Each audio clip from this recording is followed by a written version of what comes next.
सभी प्यारे बच्चों को भाव भरा प्रणाम। आज हम यूपी बोर्ड कक्षा 10 की गणित में युगपत समीकरण के बारे में बताएंगे।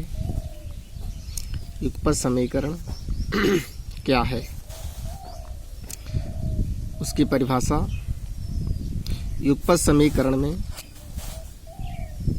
दो या उससे अधिक तथा एक समीकरण या अधिक के समूह को युगपत समीकरण कहते हैं।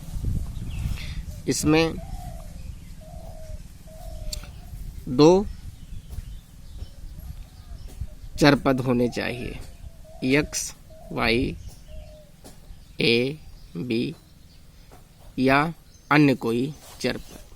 दो चर पद होने चाहिए और उसमें दो समीकरण होना चाहिए, तो उसे हम युगपत समीकरण कहते हैं। दो या अधिक तथा एक समीकरण या अधिक के समूह को युगपत समीकरण कहते हैं। अब हल करने की विधियां। तो युगपत समीकरण में हल करने की तीन विधियां होती हैं। नंबर 1 विलोपन विधि, नंबर 2 प्रतिस्थापन विधि, नंबर 3 वज्र गुणन विधि। नंबर 3 वज्र गुणन विधि। यहाँ आप लोगों को सबसे पहले हम विलोपन विधि के बारे में अवगत कराएंगे। विलोपन विधि क्या है, विलोपन विधि के अनुसार हम सवाल को कैसे हल करते हैं ये देखेंगे। यहाँ पर देखेंगे 3x प्लस 2y बराबर 41। इसमें हम देख रहे हैं परिभाषा के अनुसार 2, 1 और 2 चर पद और बराबर में अंक। ये आपका पहला समीकरण हो गया। दूसरा 2x प्लस 3y बराबर 14, ये आपका दूसरा समीकरण हो गया। इसको हम विलोपन विधि से हल करेंगे। लिखेंगे हल करने पर। अब हल करने के लिए हमें इसमें दो चर पद हैं, x और y। दोनों में से सबसे पहले हमें एक का मान पता करना पड़ेगा। विलोपन विधि से हल करने का मतलब, युगपत समीकरण को हल करने का मतलब है x और y के मान निकालना। तो अब सबसे पहले हम x या y का मान निकालेंगे। x या y का मान निकालने के लिए हम लिखते हैं हल। 3x plus 2y 41, 2x plus 3y बराबर 14, 3x प्लस 2y बराबर 41, 2x प्लस 3y बराबर 14। अब हम यहाँ पे लिखेंगे समीकरण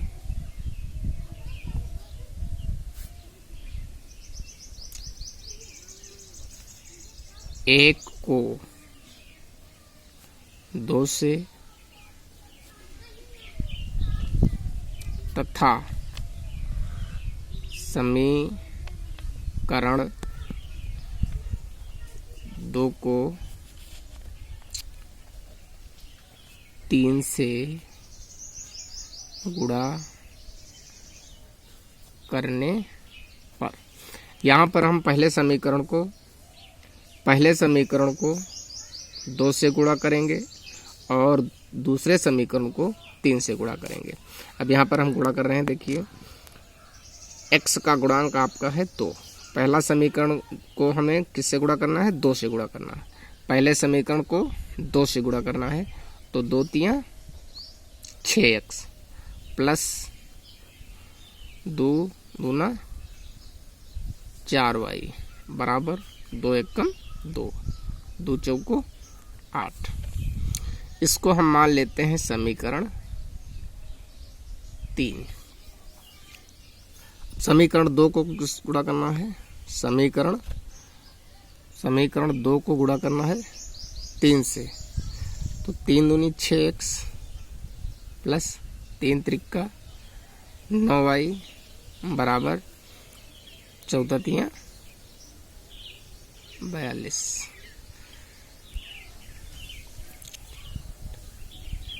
यहाँ पर होगा 2 चौको 8, सॉरी गुणा गलत हो गया, 2 एकम 2, 2 चौको 8। ये अब हमने एक दूसरे से गुणा कर लिया, समीकरण 1 को 2 से गुणा, समीकरण 2 को 3 से गुणा, और हमें समीकरण 3 और समीकरण 4 प्राप्त हुए। अब यहाँ पर हम देख रहे हैं कि x के गुणांक दोनों समान हैं और y के गुणांक समान हैं। x के गुणांक समान है, y के गुणांक समान नहीं है। अब हम यहाँ पर क्या करेंगे, हल करने के लिए एक लाइन खींचते हैं और लिख देते हैं घटाने पर। यहाँ पर लिख देते हैं घटाने पर, और घटाने पर लिखने के बाद में जो समीकरण 4 है, इन पदों के निशान क्या हो जाएंगे, बदल जाएंगे। जहाँ प्लस है माइनस हो जाएगा और जहाँ माइनस है वहाँ प्लस हो जाएगा। यहाँ पर हम देख रहे हैं 6 भी प्लस का है, 9 भी प्लस का है और 42 भी प्लस का है, तो हम सब जगह क्या कर देंगे, माइनस कर देंगे। और इस तरह समीकरण 3 में समीकरण 4 घटा देंगे। 6x और माइनस 6x, एक संख्या प्लस की एक संख्या माइनस की, दोनों समान संख्याएं समान हैं, निशान विपरीत हैं, ये आपका कैंसिल हो जाएगा। यहाँ पर हम देख रहे हैं 4y प्लस का है और 9y माइनस का है, तो 9y में हम 4y क्या कर देंगे, घटा देंगे, तो आपका बचेगा -5y। -5y बराबर आपका 82 में 42 घट जाएगा, तो आपका बचेगा 40। तो आपका आ गया -5y बराबर 40, या y बराबर 40 बटा -5। 5 से आप डिवाइड कर देंगे, 5 अट्ठे 40, यानी आपका आ जाएगा y बराबर -8, y बराबर -8। अब y का मान आया है, वो समीकरण 1 या समीकरण 2 में रख देंगे, समीकरण 1 या समीकरण 2 में रख देंगे। अब लिखेंगे y का मान समीकरण 1 में रखने पर, तो समीकरण 1 क्या है, 3x प्लस 2y बराबर 41, समीकरण 1। यहाँ पर मान रखेंगे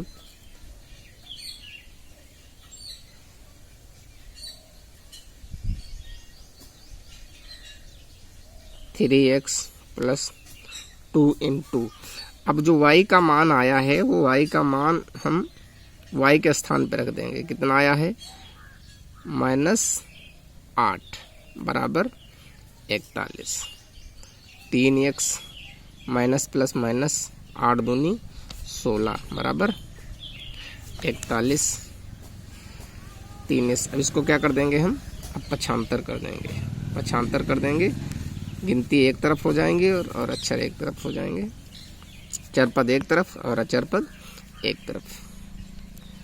41 plus 16, 3x, 6x 7, 4x 5, x बराबर 57 बटा 3, 3 एकम 3, 3 9 27, x बराबर 19। अतः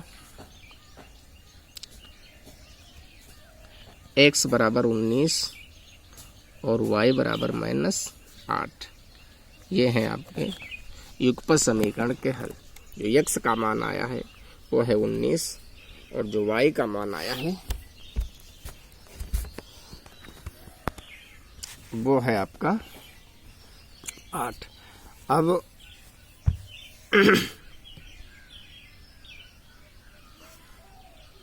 इस तरह से हम युगपत समीकरण हल करते हैं विलोपन विधि से। समीकरण 1 को और समीकरण 2 का हल जो आया है वो x बराबर 19 और y बराबर 8।